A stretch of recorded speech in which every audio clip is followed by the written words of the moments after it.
does create difficulties, of course, when you have different rules for different areas across the state. There's no doubt about that. But you must feel in your area, as one of many regional areas of New South Wales where there haven't been really many cases, that yet you're locked down. Is that a problem? Do you think you can be dropped out of lockdown sooner? Well, we've got a very unfortunate situation where we've got a detection in the Merimbula sewage facility at the moment, which is, again, a high-level reading. So it would suggest that someone has it without knowing it. And today I had the police ring up late this afternoon to say that there hasn't been many people go and get tested today. So we've got a little bit of a challenge. A lot of seniors in retiree populations are very nervous about getting it because everybody knows we don't have the ICU capacity in our hospitals if we get a run of it. So we're very mindful of that. But as I keep saying to everybody, look, we've got another 2 weeks of this. Hopefully those communities in the regions which don't have it can have some restrictions eased. And then, of course, we've all got to look forward to a bright summer where we get the visitors back and we make sure we have a bumper summer season.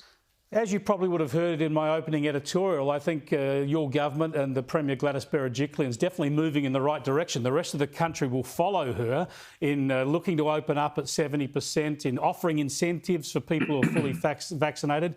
But isn't there a sense that you could go faster than this? I know a lot of the country says it's too fast, but aren't we being overly cautious? Look, New South Wales has the ambition of leading the country out of this. And that's why we want to be able to show everybody how we can do it.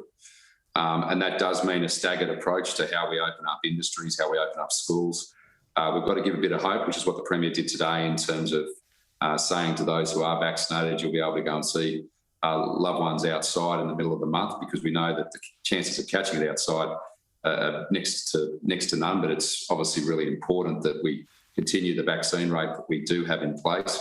And the other thing that I think is really irking everybody, everyone's over the politics between the states and the national government. The national government's now rolling out the vaccine at a huge rate. The state governments have got to make sure their citizens are going to their hubs or going to their GPs and pharmacies and getting the vaccine. And then, of course, we want to be in a place where we can lead the country out of this in a really good way, bounce back strong economically, have a great summer and get on with our lives. And that's where we've got to give that hope.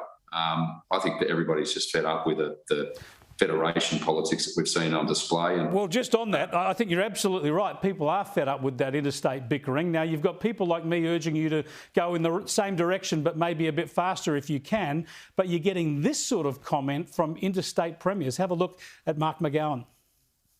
There's a headlong rush in Sydney to just open everything up and let it rip. That is not my view. Open everything up and let it rip. Is that a dangerous exaggeration from a state premier? Well, I don't know how the people of the state feel in lockdown and hearing him say that. I mean, one of frustration, but I think I've got more chance of going to London before I go to Perth, given what he's saying. The bottom line is we can't continue to close ourselves off from the rest of the world. That hurts us as a country. It hurts our industries, from our agriculture to our miners, to our, obviously our service sector. And then, WA, I mean, is it going to sit there as an island forever? It can't. So his vaccination levels are not up where they need to be, and he needs to be focusing on getting that messaging to his community as opposed to trying to, play tough guy over there. It's not helping anyone. It's not adding to the morale of the country. We want to obviously see Australia bounce back. I think if you look at the death rate in Australia compared to other jurisdictions around the world, the US at 660,000, the UK at 130,000, New South Wales, yes, every fatality and loss of life is a tragedy, but we're only just surpassed 100. So I would say we've got to keep this into perspective in terms of what we're trying to do here: save lives, keep people well, keep businesses open, and then, of course, get out of this.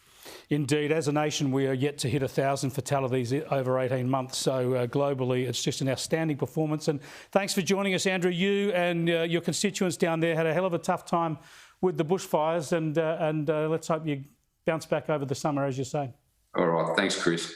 Andrew Constance there, the Transport Minister for New South Wales. A very good point he makes about Mark McGowan, isn't it? When he sits over there in Perth and says that New South Wales is just rushing along and letting it rip when 8.5 million people are in lockdown They can't have their kids at school. Many people blocked from going to work, catching up with loved ones, being with families, going to funerals, getting married. And Mark McGowan says that that's taking it easy and letting it rip. Shocking stuff, this. Got to fix this federation, don't we?